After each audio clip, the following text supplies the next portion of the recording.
Media one business excellence പുരസ്കാരങ്ങൾ മന്ത്രി P Rajeev സമ്മാനിച്ചു. വ്യവസായ വ്യാപാര ഭരണരംഗത്തെ പ്രമുഖർ ഭാഗമായ കോൺക്ലേവിൽ 1000-ഓളം ഡെലിഗേറ്റ്സുകൾ പങ്കെടുത്തു.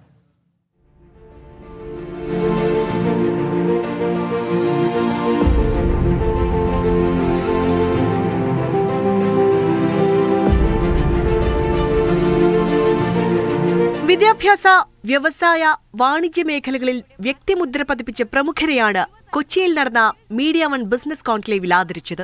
ബ്രിഡ്ജിയോൺ Skillversity CEO Jabir Ismail, SLBS Markland MD Jinka Jose, Lowes International MD Anas TV, Nexus MD Hiras KM എന്നിവർക്ക് വ്യവസായ മന്ത്രി P Rajeev media one business excellence പുരസ്കാരങ്ങൾ സമ്മാനിച്ചു.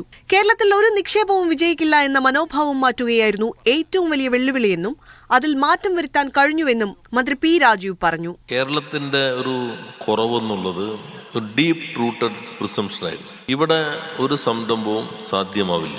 ആ ഒരു പ്രിസംഷൻ മാറ്റലായിരുന്നു ഏറ്റവും വലിയ ചലഞ്ച്. അതിൽ നിങ്ങളുടെ സംഭാവന നന്നായിട്ടുണ്ട്, മാധ്യമങ്ങളുടെ പൊതുവായിട്ട്. നാടിന്റെ സാമൂഹിക അന്തരീക്ഷം മാറണമെന്നും നിക്ഷേപകർക്ക് ചുവന്ന പരവതാനി വിരിച്ചു നൽകണമെന്നും KC വേണുഗോപാൽ MP പറഞ്ഞു.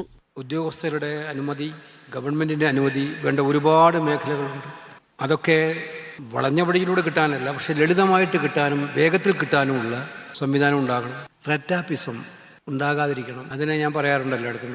റെഡ് ടാപ്പിസം അല്ല ഇന്ന് കേരളം ആഗ്രഹിക്കുന്നത്, റെഡ് കാർപ്പറ്റാണ് നിക്ഷേപകർക്ക്. ചുവന്ന പരവതാനി നിക്ഷേപകർക്ക് വിരിച്ചു കൊടുക്കേണ്ട ഒരു അന്തരീക്ഷത്തിലാണ് നമ്മൾ നിൽക്കുന്നത്. ബോൾഗാട്ടി ഗ്രാൻഡ് ഹയാത്തിൽ നടന്ന ബിസിനസ് കോൺക്ലേവിൽ 1000-ലധികം ഡെലിഗേറ്റുകൾ പങ്കെടുത്തു. 3 വേദികളിലായി നടന്ന 22 സെഷനുകളിൽ സംരംഭകർ, ബിസിനസ് ഇൻഫ്ലുവൻസർമാർ, സ്ട്രാറ്റജിസ്റ്റുകൾ തുടങ്ങിയവർ സംബന്ധിച്ചു. Additional chief secretary APM Muhammad Hanish conclave ഉദ്ഘാടനം ചെയ്തു. Lulu group international chairman MA Yusuf Ali മുഖ്യപ്രഭാഷണം നടത്തി.